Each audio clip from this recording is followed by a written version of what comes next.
अब लाडली बहना योजना की तरह एक और योजना शुरू की जा रही है जिसका नाम है महतारी वंदन योजना। इस योजना के तहत महिलाओं को जिस तरीके से लाडली बहना योजना के तहत 1250 रुपए दिए जाते हैं हर महीने खाते में, उसी तरीके से इस योजना के तहत 1000 रुपए प्रति माह दिए जाएंगे। अब कौन सी सरकार ने इसको शुरू किया है, इस पूरी योजना के लिए क्या क्या डॉक्यूमेंट्स लगेंगे और किन माताओं को, बहनों को ये योजना जो है इसका लाभ दिया जाएगा वो हम देख लेते हैं।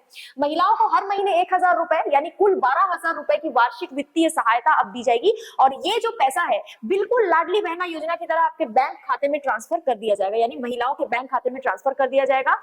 पूरे साल का आपको जो है 12,000 मिलेगा, यानी हर महीने 1000 रुपए आपको दिया जाएगा। लाडली बहना योजना के सफल कार्यान्वयन के से प्रेरित होकर महतारी वंदना योजना को जो है वो शुरू किया गया। ठीक है, महतारी वंदन योजना ये जो शुरू की गई है ये लाडली बहना योजना की सक्सेस को देखते हुए शुरू की गई है। आपको पता होगा मध्य प्रदेश में लाडली बहना योजना जो है बहुत बड़े लेवल पर चलाई गई और इसका फायदा भी लोगों को बहुत अच्छे से मिला। इसी को देखते हुए, इसी के सक्सेस को और सफलता को देखते हुए अब महतारी वंदन योजना का जो शुभारंभ है वो करने की घोषणा कर दी गई है। इस योजना के तहत जो राशि प्राप्त होगी वो सीधे लाभार्थी के बैंक खाते में जमा हो जाएगी, डायरेक्ट ट्रांसफर कर दिया जाएगा। और ये योजना छत्तीसगढ़ की सरकार द्वारा शुरू किया गया है जिसके बारे में अब घोषणा कर दी गई है। बहुत जल्दी ऐसा होगा कि महिलाओं के खाते में पैसे आने शुरू हो जाएंगे। पात्रता क्या होगी ये जानना जरा जरूरी है, क्योंकि जब हमने मध्य प्रदेश की लाडली बहना योजना के बारे में पढ़ा था तब बहुत से बच्चों का और बहुत सी महिलाओं का ये कंसर्न था कि क्या दूसरे राज्यों की महिला जो मध्य प्रदेश में आके रह रही हैं उनको ये लाभ मिलेगा। तो ये भी मैं आपको क्लियर कर देती हूँ कि इसके लिए डोमिसाइल सर्टिफिकेट होना चाहिए, यानी निवास प्रमाण पत्र होना चाहिए, तभी मिलता है।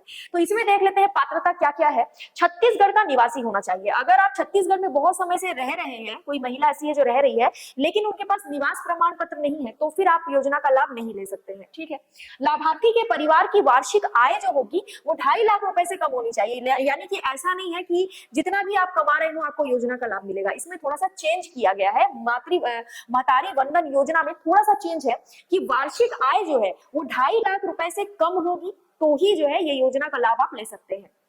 उम्र 23 वर्ष से 60 वर्ष की रखी गई है, यानी कि अगर आपकी उम्र मिनिमम 23 ईयर है और मैक्सिमम 60 ईयर है, 23 से 60 साल के बीच में आपकी उम्र है, तो इस योजना का लाभ आप ले सकते हैं।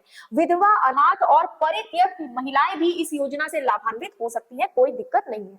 अब यहाँ पर हम अगर दस्तावेज की बात करें कि क्या क्या डॉक्यूमेंट्स लगेंगे, तो एक डॉक्यूमेंट तो फिक्स है जो है आपका बैंक खाते का पासबुक, वो तो आपको देना ही पड़ेगा। पासबुक का जो फ्रंट पेज है उसकी कॉपी आपको देनी पड़ेगी ताकि आपके बैंक अकाउंट की डिटेल्स यहाँ पर जा सके, आपको जो है डायरेक्टली बैंक खाते में पैसा मिल सके। आधार कार्ड होना अनिवार्य है। आयु प्रमाण पत्र होना चाहिए, क्यों? ताकि आपकी एज जो है वो पता चल सके, 23 से 60 वर्ष के बीच में आपकी उम्र है ये ऑफिशियली पता चल सके, इसीलिए आयु प्रमाण पत्र आपको देना होगा। बैंक खाते के पासबुक की फ्रंट पेज की कॉपी देनी होगी। पहचान प्रमाण देना होगा। पासपोर्ट साइज की आपको फोटो देनी होगी, अपनी जो फोटो होगी वो आपको देनी होगी। निवास प्रमाण पत्र देना ही होगा, इसका कोई अल्टरनेट नहीं है। अगर नहीं बनवाया है आपने और आप छत्तीसगढ़ के निवासी है तो इसको जल्द से जल्द बनवा लीजिए, क्योंकि आपको देना ही पड़ेगा ताकि प्रूफ हो सके कि आप छत्तीसगढ़ के निवासी, क्योंकि अन्य राज्यों की महिलाओं को इसका लाभ नहीं मिलेगा, भले ही वो कितने भी सालों से छत्तीसगढ़ में रह रही हो, अगर निवास प्रमाण पत्र नहीं बनवाया तो। और साथ में आपका मोबाइल नंबर लगेगा।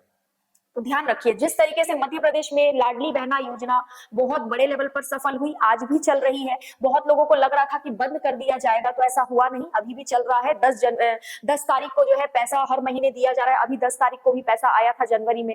उसी तरीके से अब महतारी वंदन योजना छत्तीसगढ़ की सरकार शुरू करने जा रही है। छत्तीसगढ़ में भी नई सरकार आई है जहाँ के मुख्यमंत्री बने हैं विष्णुदेव साय। ठीक है, तो अगर आप छत्तीसगढ़ से बिलोंग करते हैं तो बहुत अच्छे से इन डॉक्यूमेंट्स के बारे में और पात्रता के बारे में समझ लीजिए, आय समझ लीजिए कितनी होनी चाहिए और बाकी सारी उम्र वगैरह भी देख लीजिए ताकि आपको दिक्कत ना हो। बाकी आगे कोई भी अपडेट आता है कि फॉर्म कैसे भरना है, कब भरना है, ये सारी चीजें हम डिटेल में डिस्कस करेंगे जैसे ही इसके बारे में अपडेट आएगा। आज के लिए इतना ही। वीडियो को लाइक कीजिए, चैनल को सब्सक्राइब कीजिए और वीडियो को शेयर कीजिए। Thank you so much.